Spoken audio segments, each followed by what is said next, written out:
Jadi kalau ada kolom balok tapi dikasih gaya tekan seperti ini, kalau saya potong di situ, tinjau hanya sebagian yang kanannya saja begini, ada gaya P di sini, lalu ada gaya P di situ. Namun karena ada deformasi dalam arah lateral, kita perkirakan ada momen nih di sini, gitu ya, yang muncul di situ. Ya. Dan keseimbangan bilang, kalau saya ambil keseimbangan momen, sigma momen sama dengan 0, ini hasilnya apa? Ada M ditambah dengan P dikalikan jarak antara keduanya. Ya. Jadi kalau ada deformasi dalam arah seperti ini, biasanya kita sebutnya Y dulu ya. P kali Y sama dengan 0 ya. Jadi kalau ini X, memanjang itu X. Kalau ini X, ke atasnya itu Y. Gitu ya. Dan deformasi arah Y, kalau dulu di mekanika bahan, kita bisa selesaikan menggunakan integrasi. Nah, kita juga bisa gunakan di sini. Waktu itu, kalau Anda masih ingat, hubungannya adalah D2Y dx kuadrat, jadi turunan dari deformasi 2 kali, itu adalah momen lentur dibagi dengan EI. Ya, lihat lagi catatan mekanika bahannya. Nah, kalau ini kita terapkan ke sini, M-nya yang kita ganti dengan itu, jadi M-nya itu adalah EI D2Y dx kuadrat ditambah dengan PY sama dengan 0. Gitu. Kita punya persamaan diferensial orde 2. Ya. Kalau mau dikumpulkan semua konstantanya ke sini, kita akan punya Y 2 aksen untuk yang ini. Ditambah dengan V per EI Y sama dengan 0. Begitu ya. Nah, ini persamaan diferensial orde 2. Anda baru di semester ini juga ketemu dengan dinamika struktur. Jadi mestinya ini sudah langsung tahu nih jawabannya akan seperti apa. Ini persamaan diferensial orde 2 mirip dengan persamaan diferensial gerak Anda. Apa nih responsnya? Kita bisa langsung ke jawabannya aja nih. Y-nya apa bentuknya mestinya? Ini sangat mirip dengan persamaan diferensial di dinamika struktur ya. Turunan kedua konstanta terus Y saja begitu. Kalau di dinamika struktur perpindahan gitu ya, turunkan 2 kali tapi terhadap waktu. Kalau ini turunannya terhadap X ya. Ya bedanya hanya itu. Jadi percepatan gitu. Yang ini tetap aja perpindahannya gitu ya. Di sini namanya kalau di dinamika struktur yang lalu omega kuadrat kalau tidak salah ini ya. Yang di sini ya. Jadi kalau dulu atau di beberapa minggu lalu di dinamika struktur Anda ketemu dengan solusi persamaan diferensial seperti ini, bentuknya A kosinus dari yang di sini omega T begitu, tapi sekarang karena X ini P per EI, ada akarnya, maaf ya, karena ini kuadrat kan ya, akar P per EI X begitu, ditambah dengan, masih ada layarnya ya, sedikit lagi, pindah sini, tambah dengan B sinus akar P per EI X, gitu ya. Jadi ini responsnya seperti ini ya. Dari kalau di dinamika struktur namanya respons, kalau ini sekarang cuma solusi ya. Jadi solusinya seperti ini, bahwa keseimbangan ini bisa terpenuhi kalau Y-nya bentuknya seperti ini ya. A kosinus akar P per EI X ditambah dengan B sinus akar P per EI X. A dan B itu kita cari dari kondisi batas sekarang, karena di ujung-ujung ini ada batasnya ya. Jadi kalau ini ini panjangnya L begitu, jadi kondisi batasnya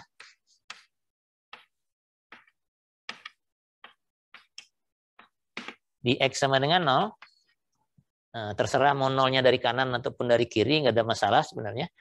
Yang jelas di 0 itu tidak boleh ada perpindahan karena ada tumpuannya. Di sini juga tidak boleh ada perpindahan.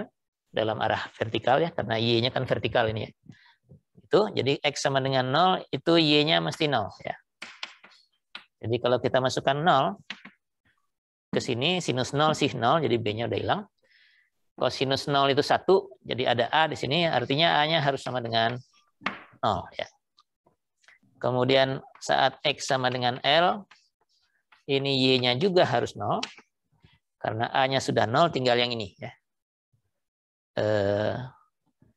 B sinus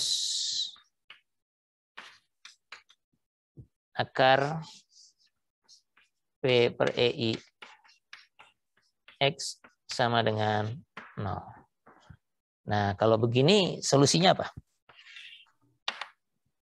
Kalau kita dapatkan bentuk Y sama dengan sesuatu, sudah bukan Y lagi, B dikalikan sinus akar P per EI X sama dengan 0. Solusi mudahnya adalah B sama dengan 0, jelas ya. Tapi kalau B-nya 0, karena A-nya juga 0, artinya nggak ada deformasi Y ya. Kalau A 0, A sudah 0 di sini. B juga 0, artinya Y-nya lurus aja ya. Bukan bagian ini yang ingin kita peroleh. Kalau yang lurus aja sih memang iya, memang sudah seimbang dia. Udah nggak ada masalah itu ya. Jadi kalau B tidak boleh sama dengan 0, yang bisa 0 itu hanya sinus yang ke sana itu ya. Jadi sin akar, kok masih ada X-nya sih? Karena X-nya L ya, X-nya L. Saya lupa naruh. Ini X sama dengan L ya, jadi ini bukan X, tapi ini L di sini.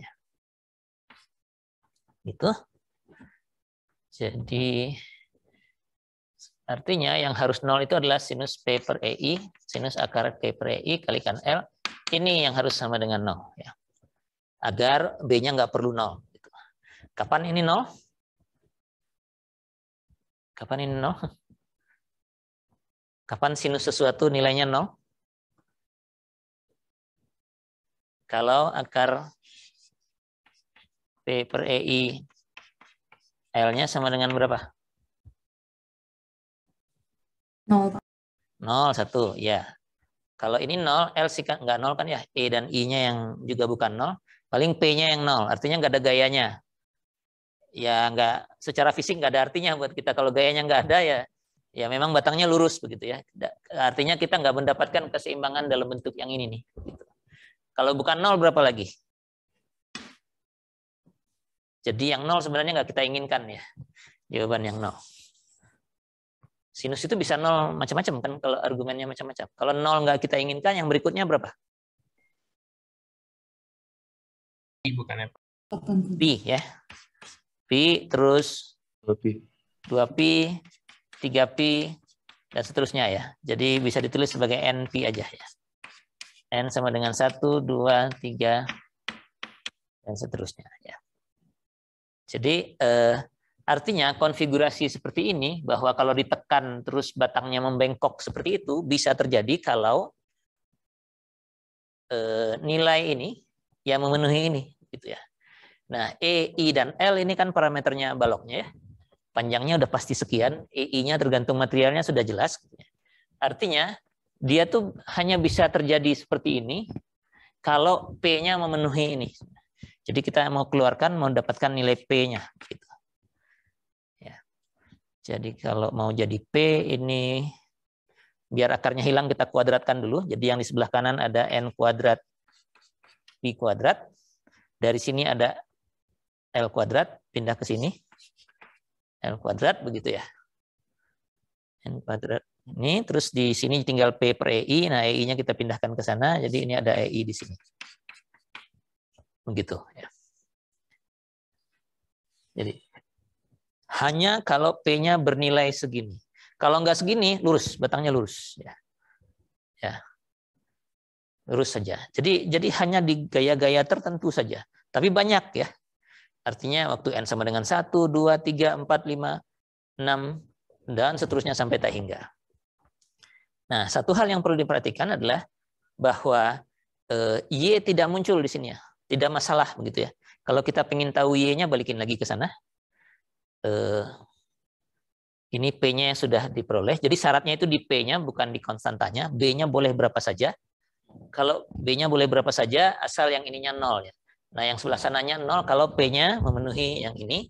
Jadi Y deformasinya itu nilainya adalah B sinus itu akar kalau ini dimasukkan gimana caranya? Ini saya masukin lagi ke dalam situ ya.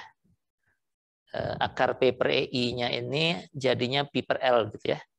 Jadi Px per L jadinya ya. Pi ada N-nya, NP X per L gitu. Nah, Y-nya itu seperti ini ya. Jadi kalau ini kita masukkan ke dalam situ, ke dalam yang ini, ada X di situ ya.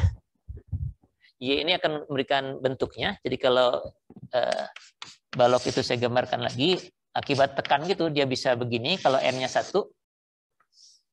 ini N sama dengan 1 ya. Px per L kan begitu ya. X-nya 0 dia 0, kemudian waktu X-nya sama dengan L jadinya Pi 0 lagi. Kalau X-nya 2 dia akan berbentuk begini. Gitu. Ini N sama dengan 2. Kalau N-nya 3 dia akan begitu. Ini N sama dengan 3. Jadi bisa dilihat dari jumlah gelombang setengah sinusnya aja ya. Kalau 1 itu setengah sinusnya ada 1. Kalau 2 itu setengah sinusnya ada 2, jadi 1 sinus penuh. Kalau 3 itu ada 3 setengah sinusnya dan seterusnya. Jadi konfigurasi yang seimbang itu hanya segini dan perlu dilihat ini berlaku untuk semua B ya. Artinya amplitudenya bisa berapa saja. Bisa besar sekali juga gitu. Nah, kondisi ini meskipun seimbang tapi tidak stabil. Sangat tidak stabil karena dia bisa pergi aja ke sana terus. Seimbang sih gitu, karena seimbang dia bisa ke sana terus. Dan itu tidak kita inginkan. Jadi kalau P sama dengan angka-angka ini saja tidak kita inginkan, biasanya kita batasi. Yang paling rendah di antara semua ini adalah waktu N-nya sama dengan 1. Ya. Jadi, karena kalau N-nya sama dengan 2, itu nilainya lebih besar. 3, 4, 5, 6, dan seterusnya nilai P-nya akan makin besar. Yang paling rendah itu adalah P-nya saat N sama dengan 1, Pi kuadrat EI dibagi dengan L kuadrat. Ini disebut sebagai P kritis, yaitu saat pertama kali terjadi deformasi ke arah lateral pada elemen yang mengalami tekan. Dan kita syaratkan bahwa P itu tidak pernah, P yang terjadi tidak pernah melewati ini, sama juga nggak boleh nih, melewati P kritis. Nah, kalau sudah begini, ini dijamin nih, kondisi begini nggak akan terjadi.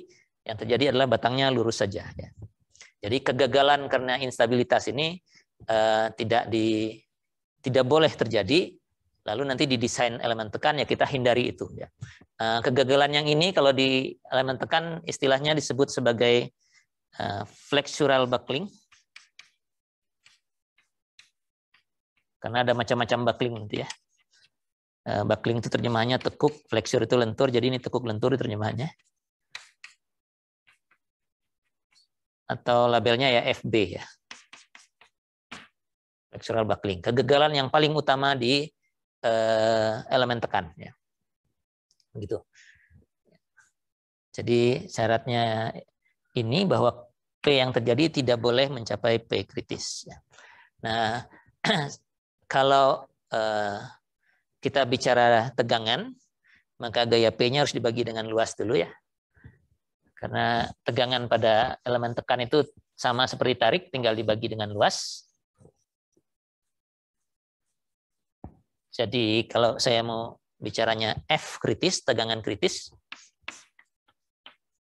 itu mestinya ya P kritis dibagi A.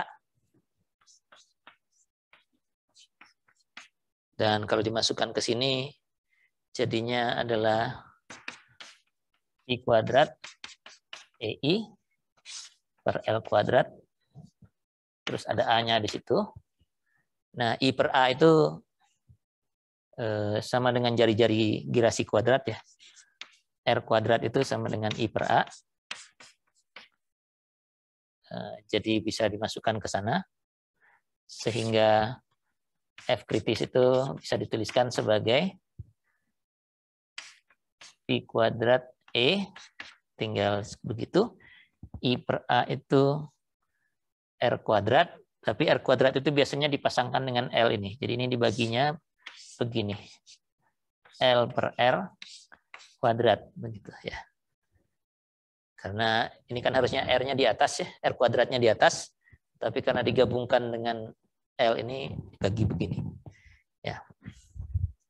Karena ini satuannya sama, jadi ini tanpa satuan, V juga tanpa satuan, ini satuan tegangan dengan modulus elastisitas sama ya. Sama-sama KSI.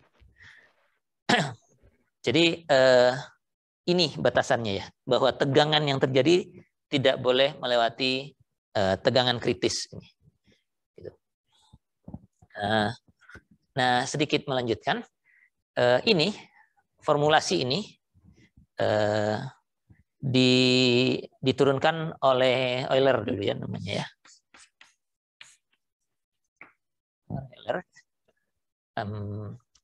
Jadi gaya kritis ini sering disebut sebagai gaya kritis Euler, dan di baja yang untuk elemen tekan, tegangan kritis yang ini disebutnya sebagai F Euler ya. FE. Yang ini. Karena nanti tegangan kritis itu ternyata nilainya bisa beda-beda, nggak selalu segini. Nah, yang Euler itu yang ini. Biar nggak campur lagi gitu ya. L per R kuadrat. Jadi yang ini yang diturunkan oleh Euler itu tegangan kritis Euler, Fe. Tegangan kritis yang aktualnya nanti ada lagi yang terjadi beneran. Karena itu tergantung dari angka L per R-nya dan macam-macam nanti ya. Setelah kita sampai ke kriteria akan kita masukkan ya. Mohon diingat kalau di kriteria kekuatan sekarang PN mestinya ya. Kalau sebelumnya ada PN untuk tarik, ada MN lentur untuk balok. Kalau ini PN itu formulanya kan umumnya didapatkan dari empirik ya.